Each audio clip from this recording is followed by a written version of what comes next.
নমস্কার। আমাদের CPIM West বেঙ্গলের পডকাস্টে আপনাদের সবাইকে স্বাগত। আজ আমাদের সঙ্গে আছেন সিটুর কলকাতা জেলার সম্পাদক comrade Soumyajit Rajak. Soumyajit all India gig workers ইউনিয়নের সঙ্গেও যুক্ত। এই গিগ ওয়ার্কার্স বা গিগ শ্রমিক বলতে আমরা কাদেরকে বুঝি? এই গিগ শ্রমিক বা গিগ ওয়ার্কার্স হচ্ছে ডেলিভারি পার্সন, যারা আমাদের বাড়িতে আসেন তাদেরকে গিগ শ্রমিক বা গিগ ওয়ার্কার্স বলা হয়। আজ আমরা কমরেড সৌম্যজিতের থেকে বুঝতে চেষ্টা করব এই অল্প বয়সী যুবক যুবতীরা কেমন আছেন, কিভাবে আছেন। তো তাদের সঙ্গে ভাগ করে নেব এই শ্রমিকদের জীবন, তাদের সমস্যা ও যন্ত্রণার কথা। কমরেড সৌম্যজিৎ, আপনাকে স্বাগত। ধন্যবাদ। এবার আমরা শুরু করছি আমাদের প্রশ্নোত্তর পর্ব। আমাদের প্রথম প্রশ্ন আপনাকে, গত 1-1.5 দশক আমরা বেশ কিছু নতুন ধরনের কাজ, নতুন ধরনের পেশা দেখতে পেয়েছি, নতুন ধরনের শ্রমিকদের দেখতে পাচ্ছি, যেমন বিভিন্ন অ্যাপে গাড়ি চালান যারা, বা বিভিন্ন পণ্য ডেলিভারি করেন যারা। এই রকমের নতুন ধরনের শ্রমিকদের সাথে প্রথাগত চিরাচরিত শ্রমিকদের পার্থক্যটা কি? এইটা আসলে একটা জিনিস হয়েছে যে আমরা শ্রমিক বলতে যা বুঝি না, ইনফ্যাক্ট সেটা আমাদের শ্রমিক বলতে, আমি নিজে তো 90-এর পরে জন্মেছি, তো 90-এ জন্মেছি, আমরাও দেখিনি, কিন্তু আমরা বই টই পড়ে যা শুনি বা আমরাও ছোটবেলায় যা দেখেছি, শ্রমিক বলতে কারখানায় একদল ভোঁ বাজছে, একদল একসাথে ঢুকছে, আবার ভোঁ বাজছে সবাই একসাথে বেরোচ্ছে, বা শ্রমিক বললে যে ছবিগুলো আমাদের সামনে আসে আর কি, যে ধরনের কাজের, সেইটা তো অনেকদিন ধরেই পাল্টে পাল্টে গেছিল। একটা ব্যাপক অংশের অসংগঠিত শ্রমিক যাদেরকে আমরা বলি, সেইটা তৈরি হয়েছে। এখন আমাদের অনেকের ধারণা আছে যে এই গিগ শ্রমিক আপনি যাদের বলছেন, যাদেরকে গিগ শ্রমিক বলা হচ্ছে, এখন আমরা সেই কথায় আসবো হয়তো পরে, কাদেরকে বলবো, কিন্তু এরা অসংগঠিত শ্রমিক এরকম একটা ধারণা সেটাও আমাদের অনেকের আছে। আমি প্রথমেই যেটা বলতে চাইবো যে দেখুন, অসংগঠিত শ্রমিক বলতে যা বোঝায় তারা সকলে গিগ শ্রমিক নন। অটো চালান যিনি, ট্যাক্সি চালান যিনি, পরিবহন শ্রমিক, যে কোনো রকম হকার, দোকান কর্মচারী, এরা সকলেই অসংগঠিত শ্রমিক। প্যান্টালুন্সে যারা কাজ করে, অন্য বিগ বাজারে যারা কাজ করে, নতুন ধরনের কথা আপনি বলছিলেন, নতুন পেশা, বিগত 20-25-30 বছরে তো এই পেশাগুলো তৈরি হয়েছে, এইটাও তৈরি হয়েছে, কিন্তু এদেরকে আমরা গিগ বলবো না। গিগ শ্রমিক কার্যত আমরা তাদেরকেই বলি। আপনি ঠিকই বলেছেন, গত 10 থেকে 15 বছর, তার আগে এই অংশটাকে আমরা দেখিনি। এই যে যারা ডেলিভারি করে, খাবার হতে পারে বা বিগ বাস্কেট ইত্যাদি প্রভৃতিতে অন্যরকম জিনিস হতে পারে, এখন তো ওষুধও ডেলিভারি হয়। এমনকি সংযুক্তা দিয়ে এরকম হতে পারে, আপনি বাড়িতে কিছু রান্না করলেন, আপনি সুইগি দিয়ে সেইটা আমার কাছে পাঠিয়ে দিলেন, রেস্টুরেন্ট থেকে এলো না, এরকম ডেলিভারি সিস্টেম চালু হয়েছে। অথবা যারা অ্যাপ ক্যাবে গাড়ি চালায়, আরো কিছু পেশা আছে, এগুলোকে গিগ বলি। আমরা ডিফারেন্সিয়েট কিভাবে করছি, এদেরকে আলাদা কেন করছি, আর আপনিও যা জিজ্ঞাসা করলেন যে এদের আলাদা সমস্যাটা কি, প্রথাগত চিরাচরিত শ্রমিক, মেহনতি মানুষ, তাদের সাথে এদের পার্থক্যটা কোথায়, ফারাকটা কি, এইটাই মূলগত জায়গা। যে ধরনের শ্রমিক তাদের, আমি একটা কথা বলি আপনাকে, 2022 সালে এই মে মাস পড়লো, মে মাসেই 2022 সালে আমাদের দেশের প্রধানমন্ত্রীর অর্থনৈতিক উপদেষ্টা তিনি একটা রিপোর্ট বের করেন। সেই রিপোর্টে বলা হচ্ছে যে আমাদের দেশের, এটা তো আমরা সবাই জানি যে স্বাধীনতার পর এখন সর্বোচ্চ বেকারি, কাজ নেই, একটা ব্যাপক হাহাকার আছে। এটা সরকারের রিপোর্ট বলছে, যে 2022 সালের রিপোর্ট, যে আমাদের দেশের 45%, প্রায় 45% শ্রমিক, মানে জনগণ, জনসংখ্যার প্রায় 45% তারা হচ্ছেন সেলফ এমপ্লয়েড। সেলফ এমপ্লয়েড মানে স্বনিযুক্ত। মজা হচ্ছে, যে কোনো ধরনের শ্রমিক আপনি যাকে বলেন, আপনি যখন শ্রমিক বলেন তখনই এটা বোঝা যায় যে একটা কেউ মালিক আছে। শ্রমিক আছে মানেই মালিক আছে। স্বনিযুক্ত যারা, তাদের কোনো মালিক নেই, তাদের কোনো এমপ্লয়ার নেই, মানে নিয়োগকর্তা নেই, কেউ নিয়োগ করেনি, আমি নিজে নিজে কাজ করতে শুরু করেছি, নিজের জিনিসপত্র যন্ত্রপাতি নিয়ে আমি নেমে পড়েছি এই শ্রমের বিপুল বাজারে, এবং আমি আমার মতো কাজ করছি। এই যে যাদের আপনি কথা বললেন না, ডেলিভারি করে বা অ্যাপ ক্যাবে গাড়ি চালায়, এদেরকে আমাদের দেশের সরকার, এরা আসলে তো আপনি বুঝবেন যে এরা আসলে তো কোথাও চাকরি পায়নি। এরা তো আসলে কাজ পায়নি, বেকার। কিন্তু এদেরকে বেকার হিসেবে কাউন্ট করা হয় না, বেকারের সংখ্যা কমিয়ে দেখাবো বলে। এরা আসলে শ্রমিক, এরা আসলে নিজের শ্রম, সেই শ্রমশক্তি বিক্রি করেন। তার একটা মিনিমাম অংশের মজুরি তারা পান, দাম তারা পান, বাকিটা চুরি হয় এবং অন্য কারো মুনাফা বাড়ে। শ্রমিক। কিন্তু সরকার এদেরকে শ্রমিক হিসাবেও কাউন্ট করে না। এদেরকে স্বনিযুক্ত বা সেলফ এমপ্লয়েড হিসাবে কাউন্ট করা হয়। এইটা হচ্ছে মজাটা। এরা কিন্তু শ্রমিক। এদের শ্রমশক্তি চুরি হয় এবং এদের শ্রমশক্তি সেটা নিংড়ে নিয়ে সেইটা আ আ থেকে আ অনেকটা আনপেড রেখে তার মজুরি না দিয়ে, তার দাম না দিয়ে কেউ মুনাফা বাড়ায়। ফলে এরা শ্রমিক। প্রথাগত অর্থেই এরা শ্রমিক। কিন্তু এদের কোনো মালিক নেই বলে দেখানো হয়। এদের কোনো নিয়োগকর্তা নেই বলে দেখানো হয় এবং এদেরকে স্বনিযুক্ত সেলফ এমপ্লয়েড বলা হয়। মজাটা এইখানেই। মজাটা হচ্ছে যে আমি ধরেন সুইগিতে আমি ডেলিভারি করছি। আপনি আ আ আমার মালিক সুইগি, আমি সুইগির শ্রমিক। এরকম যদি গল্পটা হতো তাহলে আপনি বলতে পারতেন এটা নতুন ধরনের পেশা। কিন্তু এটা প্রথাগত শ্রমিক মালিক সম্পর্ক তার মধ্যেই দাঁড়িয়ে আছে। এটা নতুন ধরনের পেশা শুধু না। এইখানে আমাকে সুইগি আমার এমপ্লয়ার বলে না, আমাকে তার এমপ্লয়ি বলে না, নিজেকে আমার মালিক বলে না, আমাকে তার শ্রমিক বলে না। সুইগি আমাকে বলে আমি নাকি সুইগির পার্টনার। যে উবারে গাড়ি চালায় তাকে উবার কোম্পানি বলে যে সে নাকি রাইডার। ঠিক আছে? আ আসলে প্রথাগত শ্রমিক মালিক যে সম্পর্কটা, নিয়োগকর্তার সাথে নিযুক্ত কর্মীর যে সম্পর্কটা, ট্র্যাডিশনাল এমপ্লয়ি রিলেশনশিপ যেটা, তার বাইরে যাদেরকে কাজ করতে হয় আ খুব আ এতে নির্দিষ্টভাবে তাদেরকেই গিগ শ্রমিক বলা হয়। এটা আপনি দেখতে পাবেন, সবচেয়ে বেশি দেখতে পাবেন যারা ডেলিভারির কাজ করেন। খাবার ডেলিভারি হতে পারে, যারা অন্য পণ্য ডেলিভারি আমি আগেই বললাম তারা হতে পারেন। যারা পরিবহন ক্ষেত্রে কাজ করেন কিন্তু আ ওরকম নয়, মানে ট্র্যাডিশনাল যেমন ছিল যে একজন মালিক, তার ৫০ টা ট্যাক্সি আছে। কয়েকজন লোক এসে সেই ট্যাক্সি চালায়। তারা শ্রমিক আর এ হচ্ছে মালিক। বা আমার অনেকগুলো অটো আছে, অনেক অটো চালক তারা অটো চালান। আমি মালিক, তারা শ্রমিক। এরকমটা নয়। আমার নিজের প্রাইভেট কার আছে। আমি আপনাকে বলেছি গাড়ি চালাতে, আপনি ড্রাইভার, আপনি আমার শ্রমিক। এটা তা নয়। যিনি একটা বিজনেস মডেলে, একটা ব্যবসার মডেল নতুন ধরনের তৈরি হয়েছে, গত ১৫-১০ বছর ধরে আমাদের দেশেও সেটা রমরম করে বেড়েছে। গোটা পৃথিবীতেই এটা চলছে। এটা একটা ৩ কোণা বিজনেস মডেল। ৩ কোণা। যার এক কোণে আছেন শ্রমিক, এক কোণে আছেন, মানে একটা বিন্দুতে আছেন শ্রমিক, একটা বিন্দুতে আছেন উপভোক্তা।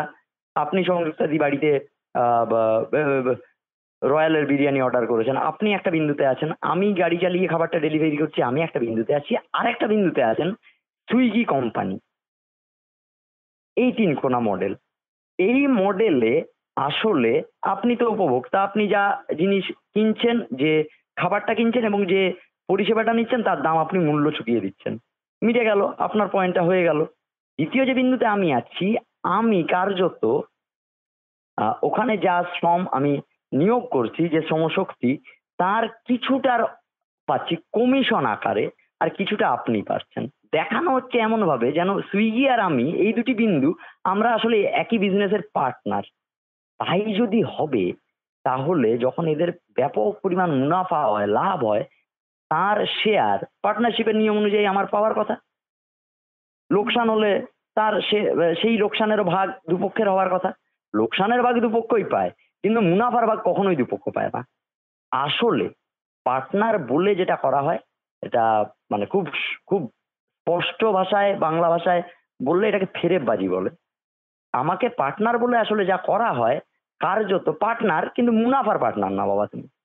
পার্টনার বলে আসলে আমাকে ঢেকে রাখা হয়। গোটা এমপ্লয়ি রিলেশনশিপটা, গোটা শ্রমিক মালিক সম্পর্কটা, সেইটাকে কার্যত বোরখার আড়ালে রেখে একটা শ্যাডো এমপ্লয়ি এইভাবে কাজটা চলে। এইটাই প্রথাগতভাবে খুব যদি মানে বোঝাপড়ার জায়গা থেকে আমরা বুঝতে চাই, তাহলে গিগ শ্রমিকদের সাথে অন্যান্য যে শ্রমিক যে কোনো রকমের, আমি আবার বলছি, আমি রিপিট করছি, শ্রমিক বললেই আমার মালিকের কথা মনে আসে। মালিক যতক্ষণ এক্সিস্ট করে না ততক্ষণ শ্রমিক থাকতে পারে না। তুমি না থাকলে আমি থাকতে পারি না, এরকমের। তো যতক্ষণ আমি এইটার বাইরে, এটা একটা অদ্ভুত ধরনের শ্রমিক। আমি এই কথাটা শেষ করতে চাইবো যেটা বললে, যে গিগ শ্রমিক আসলে এক অদ্ভুত শ্রমিক, যিনি যা মানে গিগ শ্রমিক এক অদ্ভুত শ্রমিক যার মালিক তার মালিক নয়, এবং যিনি সেই মালিকের শ্রমিক নন। এরকম একটা অদ্ভুত একটা, আপনার বলতে পারেন আপনি একটা ধাঁধার মতো একটা জটিল অর্থনৈতিক একটা কাঠামো তা তৈরি করা হয়েছে শোষণের মাত্রাকে আরো তীব্র, সর্বোচ্চ মানে তীব্রতম করে রাখার উদ্দেশ্যে আর কি। ভয়াবহ পরিস্থিতি আমাদের এই বেকার সমস্যার সুযোগ নিয়ে যেটা চলছে, সেটা সত্যি খুবই ভয়াবহ। এর থেকে আমাদের দ্বিতীয় প্রশ্ন, তাহলে এই যে প্রথাগত শ্রমিক বা শ্রমিক শ্রেণী বলতে এতদিন আমরা যা বুঝে এসেছি, তার কি কোনো মূলগত পরিবর্তন ঘটেছে বা ঘটছে?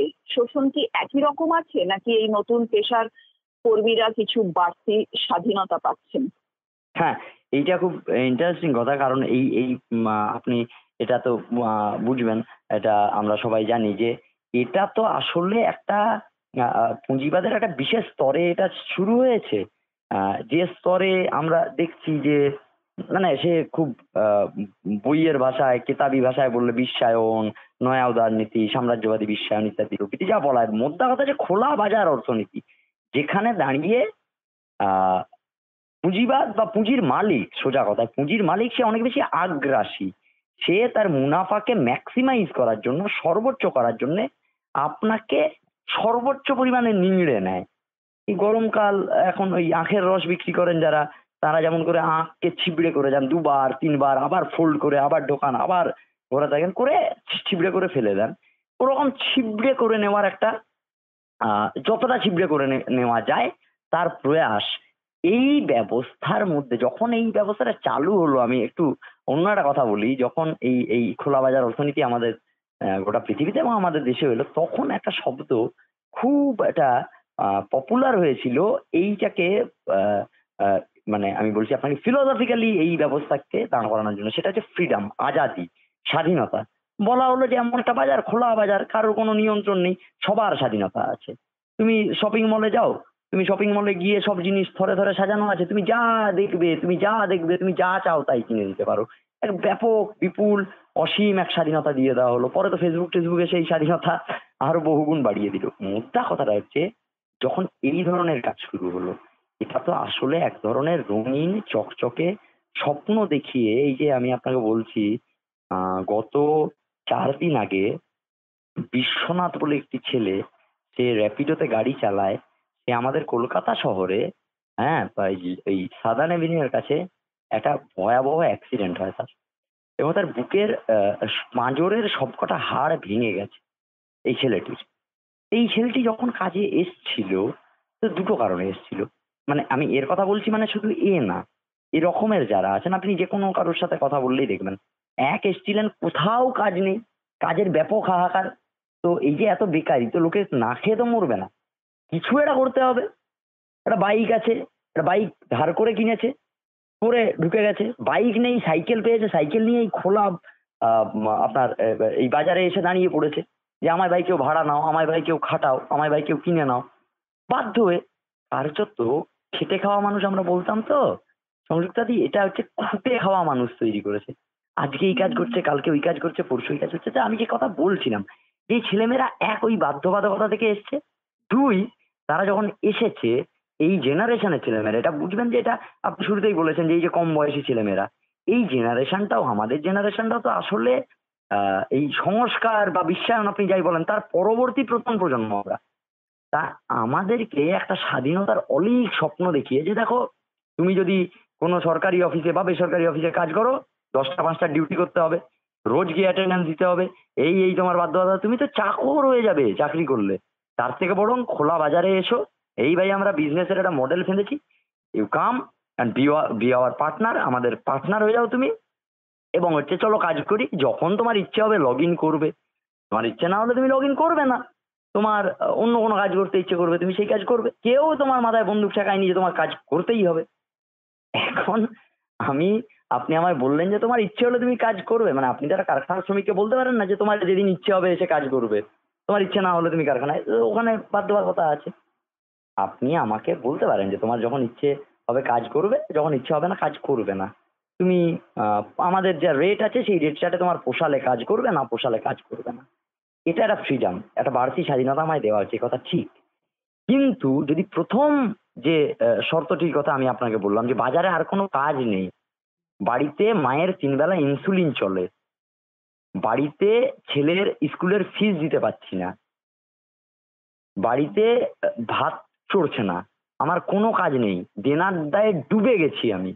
গল ব্লাডারে অপারেশন হয়েছিল, সরকারি জায়গায় সরকারি হসপিটালে করাতে পারিনি, 1 লাখ টাকা বাজার থেকে মহাজনের কাছ থেকে ধার নিয়ে আমি হচ্ছে গিয়ে কাজ করছি, এই অপারেশন করিয়েছি, দেনায় ডুবে আছি।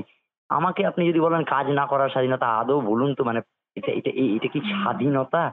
এই স্বাধীনতা, বাড়তি যে স্বাধীনতাটুকু দেওয়া হয় এই বাজারে গিগ ওয়ার্কারদের, এটা হচ্ছে না খেয়ে মরার স্বাধীনতা। এখানে কোনো স্বাধীনতা নেই, এটা হলো প্রথম কথা। দ্বিতীয় কথা, আপনি এই প্রশ্নটা করতে গিয়ে যেটা বললেন যে তাহলে কি আমরা প্রথাগত শ্রমিক বা শ্রমিক শ্রেণী বলতে যা বুঝি এরা কি তাই? আমি আপনাকে বলবো যে দেখুন, এটা এরকম একটা, এবং আমি আপনাকে নিজের অভিজ্ঞতায় বলছি, পরে কখনো সুযোগ পেলে সে কথা বলবো। এই যে এই অংশের শ্রমিকদেরকে সংগঠিত করা, ইউনিয়নাইজ করা, ইউনিয়ন করা, তার এতে আমি আপনাকে খোলা চ্যালেঞ্জ করতে পারি যে কোনো কাউকে, যে কোনো ডেলিভারি ওয়ার্কার, আমরা বলি ডেলিভারি ওয়ার্কার, ওরা বলে পার্টনার, যে কোনো ডেলিভারি ওয়ার্কার র্যাপিডোতে বাইক চালায়, উবার বাইকে বাইক চালায়, আপনি গিয়ে কথা বলুন, আর গিয়ে বলুন যে তুমি পার্টনার, সে এই পার্টনার শব্দটিকে ভয়াবহ ঘেন্না করে। তার কারণ এটা সে তার অভিজ্ঞতায় জানে যে আমি আসলে পার্টনার না, আমি আসলে শ্রমিকও নই, আমি কারোর সাথে কৃতদাস। আপ গত ১০ দিন আমি আপনাদের চ্যানেলেই শুনছিলাম পরিবেশ নিয়ে একটা পডকাস্ট হয়েছে, খুব গুরুত্বপূর্ণ একটা বিষয়। আপনি তার শুরুতে বলছিলেন যে এই যে ভয়াবহ ৪৫ ডিগ্রি গরম, ৪৩ ডিগ্রি গরম, কলকাতায় আগুনের হলকা বেরোচ্ছে, লু বইছে।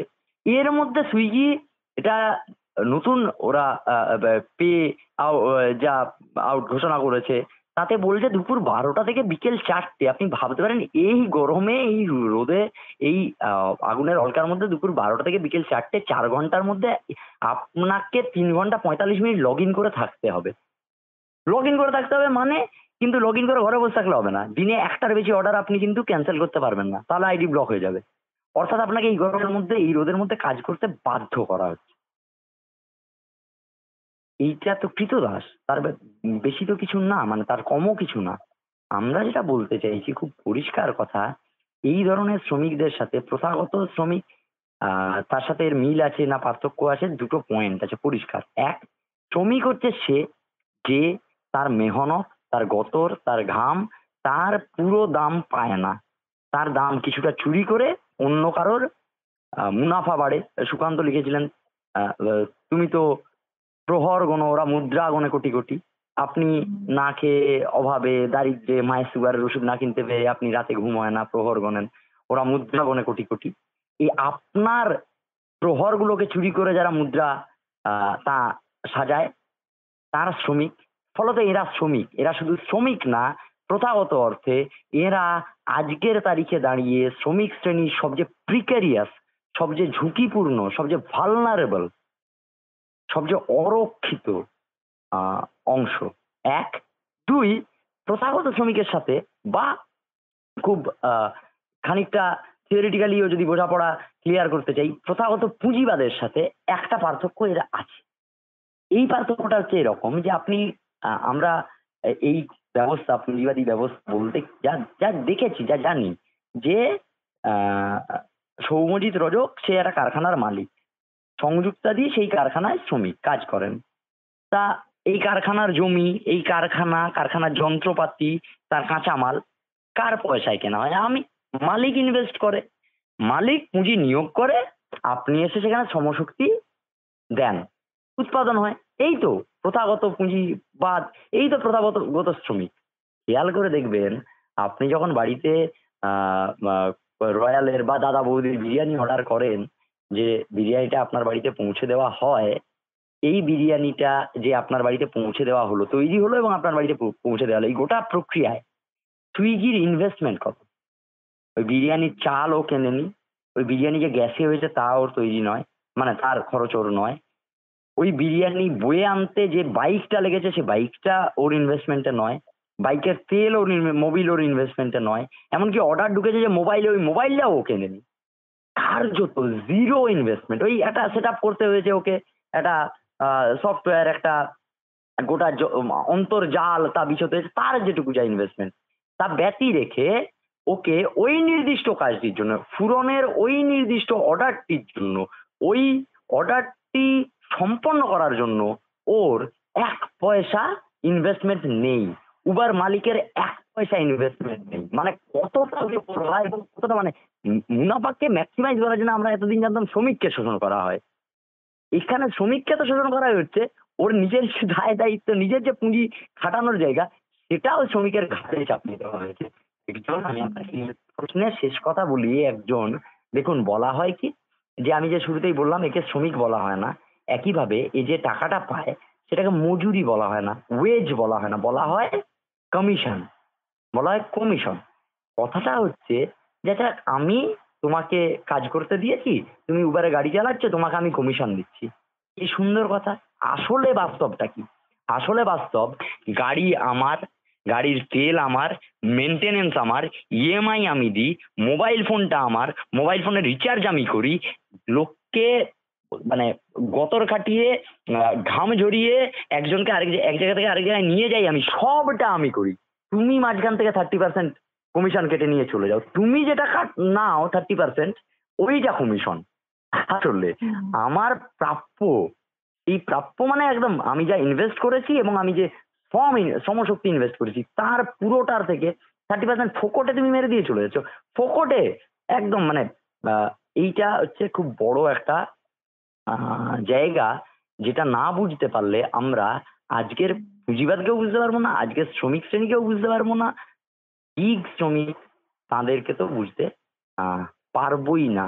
ফলে এদের নানান রকম সমস্যা আছে, আমি সেটা স্বীকার করছি। আমরা সবাই জানি, যখন তখন আইডি ব্লক করে দেওয়া হয় একতরফা ভাবে, যখন তখন এদের ডেলিভারি পিছু বা রাইড পিছু যে টাকা প্রাপ্য তা কমিয়ে দেওয়া হয়, হুইমজিক্যাল নানান রকম অমানবিক নানান রকম সিদ্ধান্ত, আমি বললাম গরমের মধ্যে কাজ করার, চাপিয়ে দেওয়া হয়, ইত্যাদি প্রভৃতি আছে। সেই দাবিগুলোতে ইউনিয়নের লড়াই আন্দোলনও আছে। কিন্তু মোদ্দা কথা হচ্ছে দ্য সিস্টেম।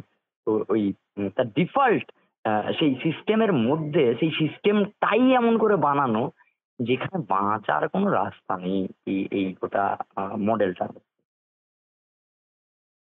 জটিল সমস্যা, আহ খুবই জটিল সমস্যা। এই যে গিগ শ্রমিক যাদের বলা হচ্ছে যে গোটা দেশে মানে তাদের সংখ্যাটা কত কত হতে পারে এবং কোন পেশায় তারা যুক্ত? দেখুন, কোনো আইডিয়া নেই। কোনো আইডিয়া নেই মানে আমাদের কারোর কাছেই কোনো আইডিয়া নেই। তার কারণ এই কোম্পানিগুলো কখনোই এই তথ্য প্রকাশ করে না। ঘটনা হচ্ছে এই কোম্পানিগুলো যে মানুষকে কাজ করায় তার কোনো সংখ্যা এরা প্রকাশ করে না, জানায়ও না। এবং এরা তো বলে যে কেউ আমার ওয়ার্কারই না, আমার পার্টনার, আজকে আছে সে কালকে নেই, এই মাস কাজ করছে পরের মাসে আমি কি করে সংখ্যা দেবো, দেয় না। তবে আমি তাও আপনাকে একটা ধারণা দিতে পারি। গত বছর, মানে এটা ২৪ সাল চলছে, ২৩ সালের জুন মাসে নীতি আয়োগ একটা রিপোর্ট বের করেছিল গিগ ওয়ার্কারদের নিয়ে। সেখানে তারা বলছে যে আমাদের দেশে গিগ শ্রমিকের সংখ্যা ৭৭ লক্ষ। আমরা এটা, আমি মানে আমরা আমাদের অভিজ্ঞতা থেকে এটা জানি, মানে এটা বলতেই পারি যে প্রথম কথা হচ্ছে এই সংখ্যাটা ৭৭ লক্ষের অনেক বেশি। তার কারণ নীতি আয়োগ যে কাউন্টটা করছে এটা শুধু ডেলিভারি, আপনি শুরুতেও বললেন না যে গিগ ওয়ার্কার বলতে আমরা ডেলিভারি কাজ যারা করে তাদের বুঝি, ম্যাক্সিমাম যারা উবারে কাজ করে। দেখুন, আসলে কিন্তু তা নয়। শ্রম আইন আপনি জানেন আমাদের দেশের ২৯টা শ্রম আইন ভেঙে দিয়ে ৪টে শ্রম কোড তৈরি হয়েছে। এই যে 4টে শ্রমিক বিরোধী শ্রম কোড, তার মধ্যে একটি হচ্ছে কোড অন সোশ্যাল সিকিউরিটি। সেইখানে গিগ শ্রমিকের যে সংজ্ঞা দেওয়া আছে, আমি শুরুতে যে কথা আপনাকে বলেছি, যে শ্রমিক যে কর্মী আহ, যার সাথে তার মানে ওই প্রথাগত শ্রমিক মালিক সম্পর্ক নেই। ফলে আপনি বুঝতেই পাচ্ছেন, ধরুন একটি ছেলে বা একটি মেয়ে বিরাটিতে বসে, একটি ছেলে বা একটি মেয়ে বনগাঁয় বসে, বা একটি ছেলে বা একটি মেয়ে ঢাকুরিয়ায় বসে অক্সফোর্ড ইউনিভার্সিটি প্রেসের কোনো বইয়ের কপি এডিট করছে ঘরে বসে। আপনি কি বলেন? ফ্রিল্যান্স কাজ করছে তো? আসলে সেও গিগের আওতার মধ্যে পড়বে। আসলে মানে যদি আমি এই সংজ্ঞা, কোডের সংজ্ঞা তা মানি, এবং নীতি আয়োগ সেই সংজ্ঞা ধরে এইটা কাউন্ট করছে 77 লক্ষ। যে কোনো রকম পেশা, এটা গিগ শ্রমিক। আপনি বললেন কোন পেশার সাথে যুক্ত? গিগ শ্রমিক একটি নির্দিষ্ট পেশার সাথে যুক্ত হতে পারে না। গিগ শ্রমিক আমি যখন সংজ্ঞায়িত করি, ওর পেশা ধরে সংজ্ঞায়িত করি না। আমি ওর সাথে ওর মালিকের সম্পর্কটা কিরকম, যেমন আমি আমি আপনাকে বলি, আপনি যেমন বললেন কন্ট্রাকচুয়াল ওয়ার্কার, চুক্তি শ্রমিক, ঠিকা শ্রমিক, তা সে তো সাফাই কর্মীও হতে পারে, সে তো স্ক্যাভেঞ্জারও হতে পারে, সে তো ড্রাইভারও হতে পারে, সে তো বয়ন শিল্পীও হতে পারেন, তাই না? নানান পেশায় থাকতে পারে। এরকম গিগও নানান পেশায় থাকতে পারে। যে ইভেন্ট ম্যানেজমেন্টের কাজ প্রচুর ছেলে মেয়ে এখন করে, আপনি তাদেরকে কি বলবেন? আপনি যে কোনো রকম ফ্রিল্যান্স, এখন আর একটা কি বলে ওটা, ইন্ডিপেন্ডেন্ট কন্ট্রাক্টর। তো এই ধরনের কাজ যারা করে, এটা বলছে 77 লক্ষ। এটা শুধু 77 লক্ষ বলেই থেমে যাচ্ছে না, বলছে এটা 2029-এর মধ্যে এই সংখ্যাটা প্রায় ডাবলের কাছাকাছি পৌঁছে যাবে। এই সংখ্যাটা। ফলে এটা একটা রাফ ধারণা আপনি পেতে পারেন, তবে এটার উপর বিশ্বাস করবেন না। এই সংখ্যাটা আমাদের ধারণা আরো বহুগুণ বেশি। পরের প্রশ্ন আপনাকে, যে গিগ শ্রমিকদের সংখ্যা মানে আপনার কথাতে মনে হচ্ছে যে বাড়বে ভবিষ্যতে আরো, সত্যি কি তাই? দেখুন, এটা নিয়ে অনেক রকম অ্যাজাম্পশন আছে, কিন্তু সহজ যুক্তি যেটা, মানে মুনাফার যুক্তি যেটা, লাভের যুক্তি, আমি যদি একজন মালিক হই এবং আমি খুব মজাটা হচ্ছে, আইন করে যেমন বলে দেওয়া হচ্ছে যে প্রথাগত শ্রমিক মালিক সম্পর্কের বাইরে যে কাজ করে, তার মানে আসলে প্রথাগত শ্রমিক মালিক সম্পর্কের বাইরে দাঁড়িয়ে শ্রমিকদেরকে খাটানোর সেটা আইন সিদ্ধ হয়ে গেল, এরকম কাজ করানো যায়। আমি একজন মালিক হয়ে যদি এই সুযোগটা পাই, প্রথাগত শ্রমিক মালিক সম্পর্ক মানে কি? মানে আমি আপনাকে অ্যাপয়েন্টমেন্ট লেটার দিয়ে নিয়োগ করব, আপনাকে হয় চুক্তিতে অথবা 60 বছর বয়স অবধি আপনি কাজ করবেন। আপনার এই সময়টায় দেশের আইন মেনে আপনাকে আমায় একটা মিনিমাম ওয়েজ দিতে হবে, ন্যূনতম মজুরি। আপনাকে সেই অংশ অনুযায়ী একটা প্রভিডেন্ট ফান্ড দিতে হবে। আপনার আয় একটা সার্টেন অ্যামাউন্টের কম হলে আপনাকে ইএসআই দিতে হবে। আপনাকে দুর্ঘটনা বীমা দিতে হবে, ইত্যাদি প্রভৃতি নানান কিছু। পেনশন, গ্র্যাচুইটি, এইসব। একটা নিরাপত্তা থাকে। আমি যদি সুযোগ পাই, আপনি এটা উপস্থিত বুদ্ধিতে আমরা কি বুঝি? পৃথিবীর কোনো মালিক সে যদি সুযোগ পায় যে আমি এই রিলেশনের বাইরে, এই ট্র্যাডিশনাল এমপ্লয়ার এমপ্লয়ি রিলেশনের বাইরে যাকে খুশি বেগার খাটাতে পারবো, কেউ এই মকা ছাড়বে? আমি তো আপনাকে বলছি যে আপাতত আমরা দেখতে পাচ্ছি ওই দুটো ক্ষেত্রে এই গিগ শ্রমিক এর প্রচলন, মানে আমি আবার বলছি, এটা পেশাভিত্তিক নয়, এটা মানে চুক্তিও না, মানে ওই আমি বলছি সম্পর্ক ভিত্তিক মালিক শ্রমিকের। ঘটনা হচ্ছে যে যে কোনো সেক্টর আপনি যা দেখেন, এমনকি উৎপাদন ক্ষেত্র, শুধু সার্ভিস সেক্টর না, উৎপাদন ক্ষেত্র, সেখানেও তো ভবিষ্যতে পার্টনারশিপের নাম করে, অন্য কিছুর নাম করে, ফ্রিল্যান্সিং এর নাম করে, প্রাইভেট কন্ট্রাক্টরের নাম করে এইভাবেই শ্রমশক্তিকে নিয়োগ করা হবে। এই খুল্লাম-খুল্লা ছাড় যদি কেউ পায়, আমি কোনোভাবে, আমি রাষ্ট্র, আমি সরকার, আমি কোনোভাবে তোমায় নিয়ন্ত্রণ করব না। গো অ্যাজ ইউ লাইক, তুমি যেভাবে ইচ্ছা কাজ করো। আমি আপনাকে একটা অন্য তথ্য দিতে পারি, সেটা হচ্ছে যে ব্রিটেনে এখন টোটাল শ্রমশক্তি, যা মোট শ্রমশক্তি, তার 15% গিগ শ্রমিক। এবং সংযুক্তাদি, এইটা 15% মানে হিউজ, আপনি বুঝছেন, আপনি অবাক হচ্ছেন। কিন্তু আমি আপনাকে বলছি তার থেকেও ইন্টারেস্টিং যে তথ্যটা, 2016 সালে গিগ শ্রমিকের সংখ্যা যা ছিল, আপনি বলছেন এই অর্থনীতি ওদের দেশে আগে এসছে, ইউরোপের দেশগুলো। 2016-তে ওখানে যা ছিল গিগ শ্রমিক, 2016-তে আমার ধারণা আমাদের এখানেও সুইগি সুইগি চলে এসছে। 2016-তে যা গিগ শ্রমিকের সংখ্যা ছিল, আজকে 2023-24 সেটা বেড়েছে 250%। 250% এটা বেড়েছে।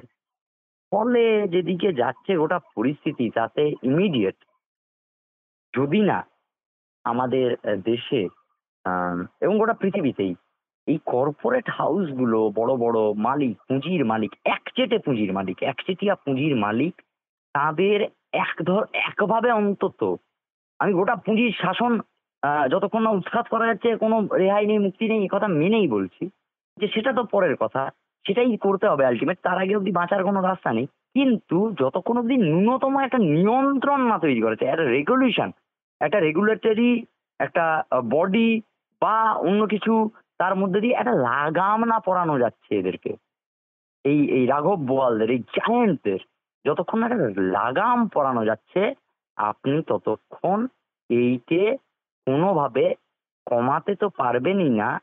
এই ধরনের খুঁটে খাওয়া লোকের সংখ্যা, এবং খুঁটে খাওয়া লোক মানে কি শুধু তাই?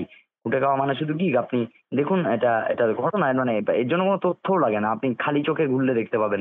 যারা আজকে উবারে গাড়ি চালায়, আপনি যেকোনো কারোর সাথে কথা বলুন, ম্যাক্সিমামটা কি জানেন তো? সকালবেলা কোনো বেসরকারি বীমা সংস্থায় কাজ করে, সকালবেলা সেলসে চাকরি করে, এমনকি সরকারি অফিসে চাকরি করে। আমি আপনাকে বলছি, এখন সরকারি অফিসগুলোতে 80% 90% কন্ট্রাকচুয়াল ঠিকা শ্রমিক। তারা যে মাইনে পায় সংসার চলে না। সরকারি অফিসে ৮ ঘন্টা কাজ করে, মানে বাড়ি থেকে অফিসে আসার সময় ২ ঘন্টা অ্যাপে লগইন করে কয়েকটা টিপ টিপ করে চালিয়ে নেয়। বাড়ি ফেরার পথে আবার অফিস শেষ হওয়ার পরে আবার কাজ করে। এই তো হয়েছে। একটা লোককে ২-৩টে পেশার সাথে যুক্ত হতে, এখানেও ফুটছে, ওখানেও ফুটছে, সেখানে পাতি বাংলা বলে ক্ষেপ খেলা। কি শব্দের অর্থও তো তাই আসলে, ক্ষেপ। মানে এখানে ক্ষেপ খেলছে, ওখানে ক্ষেপ খেলছে। এই অংশটা, এটা আমাদের ইউনিয়নের ক্ষেত্রে সিআইটিউর বোঝাপড়াতেও আমরা বারবার বলি, নিয়ন্ত্রিত অর্থনীতি এক ধরনের তা প্রয়োজন। এই যে বেলাগাম অনিয়ন্ত্রিত পুঁজিবাদ, অনিয়ন্ত্রিত একটা কর্পোরেট রাজ যা আমাদের দেশে মানে গোটা পৃথিবীতে কায়েম করা হয়েছে, তার ফলাফলে এই অংশটা বাড়ছে। এটা ইমিডিয়েট এফেক্টে এই ধরনের সংস্থাগুলোকে, যারা আসলে শ্রমিক নিয়োগ করে, পার্টনার ফেরেববাজি করে লাভ নেই। শ্রমিক নিয়োগ করো তুমি, তাহলে তুমি যখন শ্রমিক নিয়োগ করো, তোমাকে সম আইন মেনে তোমাকে সরকার তাকে তার নিয়ন্ত্রণে আসতে হবে, সরকারকে নিয়ন্ত্রণ করতে হবে। আমার এই প্রশ্নের শেষ কথা হবে এইটা যে আমি একটু আগে বলার সময় আপনাকে বলছিলাম যে কোনো মালিক যদি এই সুযোগ পায় যে যত খুশি পারছো নিংড়ে নাও, সে কি ছেড়ে দেবে? দেবে না, আমরা সবাই জানি। তা মালিক তো এটা করবে তো বুঝলাম। তা ভাই, তুমি তো আমার ভোটে জিতে প্রধানমন্ত্রী হয়েছো, তুমি তো ভাই আমার ভোটে জিতে সরকারে এসছো, তুমি আমার ভোটে জিতে সিংহাসনে বসবা আর উপরে বসে ধুনো দেবা, এটা তো হতে পারে না। তোমার তো একটা রেসপন্সিবিলিটি আছে যে তুমি আমাকে দুটো রেসপন্সিবিলিটি, এক আমাকে একটা রক্ষা কবচ দেবে, দুই আমাকে যে শোষণ করছে, এ লাগাম শোষণ করছে, তুমি তাকে লাগাম পরাবে, তুমি একটা কোথাও তাকে নিয়ন্ত্রণ করবে। ফলে এই গোটা ব্যাপারটাতে, এই গিয়ের যা প্রশ্ন আপনি করছেন বা আমরা আলোচনা করছি, এই গোটা ব্যাপারটাতে সরকারের রোল সবচেয়ে কম জিম্মেদারি কা সরকার, সবচেয়ে কম রেসপন্সিবিলিটি সরকার, সবচেয়ে বেশি বিনিয়ন্ত্রণ করা সরকার, নয়া উদারবাদী যে সরকারগুলো আমরা দেখছি। এবং আমাদের দেশে মোদী সরকারের মতো এটা আর কেউ এতটা আগ্রাসী ভাবে এটাকে করতে পারেনি, করেওনি। যে যাদের পয়সা ওরা খাচ্ছে কর্পোরেটদের, তাদেরকে পুরো খোলা ছাড় দিয়ে দিয়েছে লুট করার। এখানে লাগাম যতক্ষণ না পরানো যাবে, আমি আপনাকে বলছি নিঃশ্বাস নেওয়ার জায়গাও কার্যত পাওয়া যাবে না। আপনার কথা শুনে যেটা মনে হচ্ছে যে এই যে বেলাগাম এক্সপ্লয়টেশন যে হচ্ছে শ্রমিকদের, তার বিরুদ্ধে একটাই তো পথ মনে হয়, সেটা হচ্ছে যে শ্রমিকদের ইউনিয়নাইজ করা, তাদের একটা ইউনিয়ন তৈরি করা বা একটা সংগঠন তৈরি করা, যেই সংগঠনটার মাধ্যমে তারা তাদের দাবি দেওয়ার কথা তাদের মালিক পক্ষের কাছেই হোক বা সরকার পক্ষের কাছেই হোক তারা তুলে ধরতে পারে, একটা চাপ সৃষ্টি করতে পারে। তো এই শ্রমিকদের ইউনিয়নাইজ করার কি কোনো সমস্যা আছে, বা কি কোনো ইউনিয়ন আছে এরকম কোনো, থাকলে সেই ইউনিয়নের দাবিটা কি, তারা কি চায়?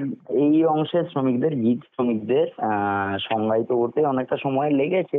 যখন শুরু হয়েছে তারপরে উদ্যোগ করতে সত্যি কথা বলতে একটা সমস্যা হয়েছে। কেউ কেউ চেষ্টা করেছিলেন, ভেবেছিলেন যে বিভিন্ন এনজিও মার্কা বিভিন্ন জিনিস ইত্যাদি প্রবৃত্তি সেটা করে একটা সমাধানের জায়গায় যাওয়ার, কিন্তু না। আপাতত এর ইউনিয়ন তৈরি হয়েছে দেশের একাধিক জায়গাতেই হয়েছে, ছোট ছোট কয়েকটা সেক্টরে হয়েছিল। পরবর্তী সময় সিআই2 অ্যাফিলিয়েটেড অনুমোদিত all India gig workers union তৈরি হয়েছে অনেকগুলো রাজ্যে, অনেকগুলো গুরুত্বপূর্ণ রাজ্যে তারা কাজ করছে, অনেকগুলো গুরুত্বপূর্ণ শহরে সিটিতে তারা কাজ করছে, লড়াই হচ্ছে, আন্দোলন হচ্ছে, কিছু জায়গায় দাবি আদায়ও করা যাচ্ছে। বেঙ্গালোর, হায়দ্রাবাদ, চেন্নাই, কেরালায় গিগ শ্রমিকদের দাবি, সেই দাবি মেনে সরকার একাধিক কাজও করেছে। এটা ইউনিয়নটা করা যাচ্ছে আমাদের পশ্চিমবঙ্গেও। এটা আমি আপনাকে বলতে পারি কলকাতাতে তো বটেই, কলকাতায় শুরু হয়েছিল এই কাজ। উত্তর চব্বিশ পরগনায় সল্টলেক এই অংশটা ধরে আরেকটু ভেতরের দিকে হুগলিতে খুব ভালোভাবে ইউনিয়ন তার পরিধি বাড়ছে। পশ্চিম বর্ধমান, এমনকি আপনাকে আমি বলছি মেদিনীপুর, বহরমপুর, মুর্শিদাবাদ, এটা ছড়াচ্ছে এটা। দুর্গাপুর, আসানসোল ওই বেলটাতে তো এই ধরনের শ্রমিকের সংখ্যাও একটু বেশি, ফলে ওখানটাতেও সংগঠন। চন্দননগর খুব গুরুত্বপূর্ণভাবে এটা হচ্ছে, করা যাচ্ছে। আহ, আমি আপনাকে প্র্যাকটিক্যাল একটা, আপনি বললেন না কোনো সমস্যা, সেইটা আমি আমার ব্যক্তিগত অভিজ্ঞতা থেকে এটা বলতে পারি। আমাদের ব্যক্তিগত অভিজ্ঞতা মানে আমাদের সাংগঠনিক অভিজ্ঞতা থেকে, যে ধরেন যে লোকটা আহ, উম, উম, আমি আপনাকে একজনের কথা বলি, সে রবীন্দ্রভারতী বিশ্ববিদ্যালয়ে সে আর্ট নিয়ে পড়াশোনা করেছে। সে আর তার এক বন্ধু, তারা দুজন ছবি আঁকতো আমাদের এখানে এই পোদ্দারনগরের কাছে, আহ, যাদবপুর এলাকায়। সেখানে সে একটা স্টুডিও দুই বন্ধু মিলে বানিয়েছিল। কোভিডের সময় ব্যবসা লাটে উঠে যায় এবং তারপরে ওই মায়ের, আমি কথা বলতে গিয়ে তখন বলছিলাম মাকে 3 বেলা ইনসুলিন দিতে হয়। এই ছেলেটির ক্ষেত্রে সেই ঘটনা ঘটে। বাবা নেই, দিদির বিয়ে হয়ে গেছে, মা ছেলে একা থাকে, মাকে দিনে 3 বেলা ইনসুলিন দিতে হয়। ছেলে কি করবে? ছেলে সুইগিতে কাজ করতে ঢুকে যেতে বাধ্য হয়, সুইগি ইনস্টামার্টে কাজ করে। এখন বা এরকম কেউ আছে যে ওই আপনারা যার কথা বলছিলাম ওর নাম জয়, সেও আমাদের পরিচিত, ইউনিয়নের সাথে যুক্ত। গল ব্লাডারে অপারেশন হয়েছিল, 1 লাখ টাকা।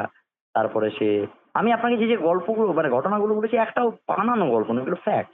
এরকম আরো হাজারটা আছে। তো এই এই এই দেনার দায়ে ও যা আয় করে তার অর্ধেকের বেশি ওর চলে যায় এই সুদ গুনতে। তো এবারে এ যে কাজটা করছে, আপনার কি মনে হয় যে এ সারা জীবন এই কাজটা করে যাবো এটা ভাবে? এ তো আসলে চাকরি পায়নি, তো কাজ পায়নি, এ তো আসলেই বেকার। আপনি যতই সরকারের এতে ট্যাম্পারিং করে আপনি স্বনিযুক্ত দেখিয়ে বেকারের সংখ্যা কমান, এ যে কাজটা করে, এ এটাকে স্টপ গ্যাপ ভাবে সবসময়, বেশিরভাগ ক্ষেত্রেই। এটা ধরেই নিয়েছে যে আপাতত কিছু নেই, তাই এটা করছি, কিছু একটা পেলে নিশ্চয়ই শিফট করে যাব। এমনও কয়েকজন আছেন যারা বাইক কিনে ফেলেছে, কম বয়সী ছেলে, হয়তো সংসার চালাতে হয় না, তার চাপটা কম, বাইকের ইএমআই শোধ করবে তো কি করবে, কিছুটা সময়টা করে। যেমন আপনি যখন ইউনিভার্সিটিতে কলেজে পড়তেন, আপনি টিউশন পড়াতেন না কিছুটা। তো এইবারে ঘটনা হচ্ছে যে এই ধরনের শ্রমিক, এবং সবচেয়ে ডেঞ্জারাস যেটা, যে এ তো জানে না আজকে কাজ করছে, এ তো জানে না 3 মাস পরে এর কাজটা থাকবে কিনা। হয় নিজেই ছেড়ে দেবে অথবা কাজটা থেকে ছাঁটাই হয়ে যাবে। আইডি ব্লক কয়েকশো জন, মানে কয়েকশো মানে 100 না, মানে হাজারের কাছাকাছি এই কলকাতাতেই যে যারা আইডি ব্লক হয়ে বসে আছে। কবে আইডি খুলবে সুইগি কোম্পানি, তবেও কাজ পাবে, এখন তো অন্য কিছু করছে। তা আপনার কাজ থাকবে কিনা আপনি জানেন না। আমি যখন তাকে গিয়ে বলছি চলো ভাই ইউনিয়ন করি, আন্দোলন করি, ইউনিয়নাইজ হও, সে তো ইউনিয়নাইজ হওয়ার ক্ষেত্রে তার একটা মানসিক বাধা আসছে যে আরে আমি কাজটাই তো করবো না, আমি তো থাকবোই না বেশি দিন, আমি থাকবো কি থাকবো না তারই তো কোনো গ্যারেন্টি নেই। গোটাটাই আসলে নিশ্চয়তার বাইরে। কোনো রকম আপনার গ্যারান্টি তা থাকবে না, না ওয়েজের গ্যারান্টি থাকবে, না জবের গ্যারান্টি থাকবে, না জীবিকার নিরাপত্তা থাকবে, এমনকি জীবনের নিরাপত্তা অবধি থাকবে না। আপনি বাইকে করে আসবেন, ঢাকুরিয়া ফ্লাইওভার থেকে নামবেন, পিছন থেকে একটা বাস এসে আপনাকে মেরে দেবে, আপনার কোনো জীবনেরও নিরাপত্তা নেই। ফলে এইরকম, আমি যেটা তখন বলতে গিয়ে আপনাকে বললাম যে প্রথাগত শ্রমিকদের থেকে এরা আলাদা কিনা, এই কথা অনেকে বলেন। অনেকে আবার নানান রকম ভাবে তাত্ত্বিকভাবে দার্শনিকভাবে এটাকে প্রতিষ্ঠা করার চেষ্টা করে যে না এরা আর প্রোলেতারিয়েট না, সেটা আলাদা কথা।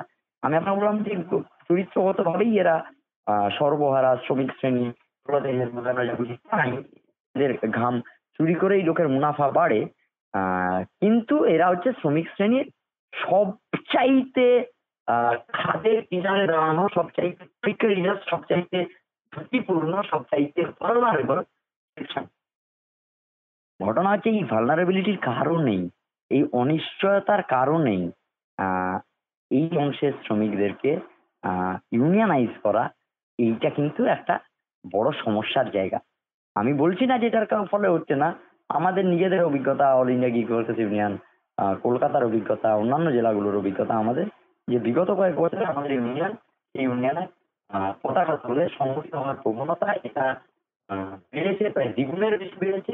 তার একটা বড় কারণ যে শুরুতে এই কাজ অনেকে করতে এসেছিলেন যারা ভেবেছেন হ্যাঁ আমি তো একটা ফ্রিডম পাচ্ছি, আমার তো চাকর হতে হচ্ছে না, আমার তো আর অন্য কোথাও একটা ফ্রিডম পাচ্ছি। আর যেটা নিয়ে কথা হচ্ছিল আমাদের এক ধরনের এবং একটা ফ্যাশনেবল কাজ যখন শুরু হয়েছিল, করতে করতে এনারা বুঝেছেন, বিশেষ করে কোভিড এর লকডাউনের অভিজ্ঞতা এরা বুঝেছেন, আহ, মনে পড়ে যাচ্ছে রাস্তায়, কেউ খোঁজ নিচ্ছে না, এই অভিজ্ঞতায় বুঝেছেন, কোনো ক্ষতিপূরণ না পাওয়ার অভিজ্ঞতায় বুঝেছেন, এদের আপনার পেমেন্ট, আয়, মজুরি, মজুরি তো বলে না, কমিশন, তা কমিয়ে দেওয়ার অভিজ্ঞতায় বুঝেছেন যে আমাদের সংঘবদ্ধ হওয়া ছাড়া, ইউনিয়নাইজ হওয়া ছাড়া, একে অন্যের প্রতি সংহতিতে দাঁড়ানো ছাড়া আমাদের কোনো উপায় নেই। ইউনিয়ন আমাদেরকে শক্তিশালী করতে পারে।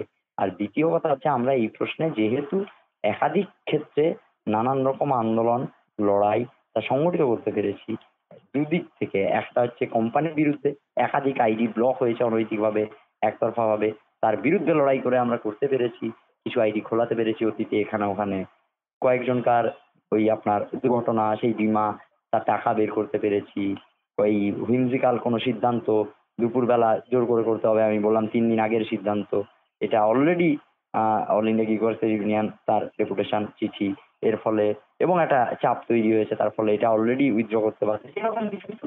এটা একটা দিকের আন্দোলন। আরেকটা দিকের আন্দোলন সরকারের কাছে আমরা এই সময়কালে আমাদের রাজ্যের শ্রম দপ্তরে লেবার কমিশনারের কাছে এই ডেপুটেশন দিয়েছি, দাবি করেছি যে ওই যে আপনাকে বলছিলাম দুটো দায়িত্ব সরকার এড়িয়ে যেতে পারে না, একটা হচ্ছে এদেরকে একটা রক্ষা কবচ, একটা সুরক্ষা কবচ দেওয়া, এবং দুই হচ্ছে এদের ভোটেই জেতা সরকার, এদের দ্বারাই নির্বাচিত সরকার, মানুষের দ্বারা নির্বাচিত সরকার, তার এটা দায়বদ্ধতা। দ্বিতীয়ত হচ্ছে এই কোম্পানিগুলোকে নিয়ন্ত্রণ করা। তা আমরা সরকারের কাছে, আমরা লেবার কমিশনের কাছে দাবি জানিয়েছি, এই দাবিতে আমাদের লড়াই চলছেও, যে অবিলম্বে শ্রমিক, গিগ শ্রমিক তাদের প্রতিনিধিদের নিয়ে, মালিক পক্ষ তাদের প্রতিনিধিদের নিয়ে এবং সরকার পক্ষের প্রতিনিধিদের নিয়ে ট্রাইপাটাইট গিগ কর্মী কল্যাণ পর্ষদ তৈরি করতে হবে, এবং সেই পর্ষদকে এটা রেগুলেট করতে হবে, এটা নিয়ন্ত্রণ করতে হবে। এই জাতীয় লড়াই আন্দোলন করে এই অংশের শ্রমজীবী, খেটে খাওয়া শ্রমিক, কম বয়সী ছেলেমেয়েরা, তারা ইউনিয়নে আসছে। আপনি এটা নিশ্চিতভাবেই দেখেছেন আমাদের রাজ্যে ওলা উবের অ্যাপ ক্যাব যারা গাড়ি চালান, তাদের মধ্যে এই প্রবণতা এটা ভয়ানক বেড়েছে। এই গাড়ির সামনে স্টিকারও আপনি দেখতে পাবেন তো রাস্তাঘাটে, ফলে দৃশ্যমান একটা প্রমাণও আছে, সরি। তো ফলে এইটা অনেকটাই বেড়েছে। এটা নিয়ে অসুবিধা আছে, কিছু সময় লাগবে ভাঙতে, আস্তে আস্তে হবে আর কি, মানে দুম করে হবে না। কিন্তু এই লড়াইটা জারি রাখা ব্যতি রেখে কিন্তু আর কোনো উপায় নেই। এবং এই প্রশ্নে শুধুমাত্র যারা আজকে গিগ শ্রমিক কাজ করছে তাদের মধ্যে সীমাবদ্ধ থাকলে হবে না। আমি আপনাদের এই কথার সুযোগে এইটা যারা শুনছেন তাদের কাছেও বলতে চাইবো, শ্রমিক শ্রেণীর অপরাপর যে অংশ, অন্যান্য যে অংশ সরকারি বেসরকারি ক্ষেত্রে স্থায়ী বা অস্থায়ী ঠিকা চুক্তি যে রকমের শ্রমিকরা আছেন, এই সমস্ত শ্রমিকদেরকেই কিন্তু এটা বুঝতে হবে যে এই যে বিপদটা, এটা সুইগিতে যে গাড়ি চালাচ্ছে শুধু তার বিপদ না, আগামীকাল আমার কাজটাও এরকম ভালনারেবল সিচুয়েশনে চলে যেতে পারে, যদি না এই যে অশ্বমেধের ঘোড়া কর্পোরেট রাজত্বের, যার রাজনৈতিক মুখ বিজেপির সরকার, কিন্তু এই কর্পোরেট রাজ যা ভারতবর্ষে কায়েম হচ্ছে, এর অশ্বমেধের ঘোড়া, এই ঘোড়াকে আমরা কোথাও একটা চেজ করতে পারি, একটা থমকাতে পারি, একটা দাঁড় করাতে পারি। এবং সাধারণ মানুষ, শ্রমজীবী অংশের বাইরে, শ্রমিক শ্রেণীর বাইরেরও সাধারণ মানুষ যারা আমাদের কথা শুনছেন, উপভোক্তা হিসাবে হয়তো এই জাতীয় অর্থনীতিতে অংশগ্রহণ করেন, তাদের কাছেও এটা একটা আর্জ থাকবে, আবেদন থাকবে যে এই লড়াইটা, এটা কিন্তু এই যে আগুনটা লেগেছে, এই আগুনটাকে নিজের শরীরে এই অংশের শ্রমিকরা ধারণ করে আছে, কিন্তু এই আগুনের আঁচ থেকে গোটা সমাজের কেউই বাঁচতে পারবে না। ফলত মানবিক কারণে, বাস্তবিক কারণে, নৈতিক কারণেই এই লড়াই আন্দোলন, ইউনিয়ন বদ্ধতা, তার যে প্রক্রিয়া শুরু হয়েছে তাকে একটু সবাই মিলেই সাহায্য করবেন। কমরেড সৌম্যজিৎ, আপনাকে অনেক অনেক ধন্যবাদ। আপনার থেকে আমরা এই মানুষগুলোর কথা জানতে পারলাম, যাদের সমস্যার কথা, যাদের এক্সপ্লয়টেশনের কথা আমরা এত পরিষ্কার করে, এত ভালোভাবে আমাদের জানা ছিল না। বুঝতে সুবিধা হলো অনেকটাই যে কিভাবে দিনের পর দিন এদেরকে এক্সপ্লয়েট করা হচ্ছে, এদের শ্রমটাকে এক্সপ্লয়েট করা হচ্ছে। এটা আপনার থেকে জেনে আমরা সত্যি সমৃদ্ধ হলাম। আশা করি সকলেই এই সমস্যা সম্পর্কে ওয়াকিবহাল হবেন আপনার কথা শুনে, এবং যখন তারা ভোটের বাক্সে বোতামটা টিপবেন তখন এই কথাগুলো আশা করছি তারা মাথায় রাখবেন যে এই মানুষগুলোর পাশে দাঁড়ানো দরকার। শুধু এই মানুষগুলোর স্বার্থে মানুষগুলোর পাশে দাঁড়ানো নয়, নিজেদের স্বার্থেও এদের পাশে বোধহয় আমাদের সকলের দাঁড়ানো দরকার। এদের সমস্যার কথা আমাদের বোঝা দরকার, আত্মস্থ করার দরকার। অনেক অনেক ধন্যবাদ। শ্রোতাদের কাছে অনুরোধ, আপনারা আমাদের এই পডকাস্ট চ্যানেলটি, পডকাস্ট @CPIM WB, এটা ফলো করবেন। এরকম আরো অনেক অনুষ্ঠান আমরা আপনাদের সামনে নিয়ে আসবো। এরকম সমস্যার কথা, এরকম মানুষদের কথা যেগুলো সাধারণত মিডিয়া যাদের নিয়ে আলোচনা করে না, যে সমস্যার কথা মিডিয়াতে আসে না, মিডিয়াতে জানিয়ে লেখা হয় না, বা জানিয়ে সন্ধেবেলায় আলোচনা হয় না, সেই রকম কিছু সমস্যার কথা আমরা আবারও আপনাদের সামনে তুলে ধরবো। সবাই ভালো থাকবেন। ধন্যবাদ।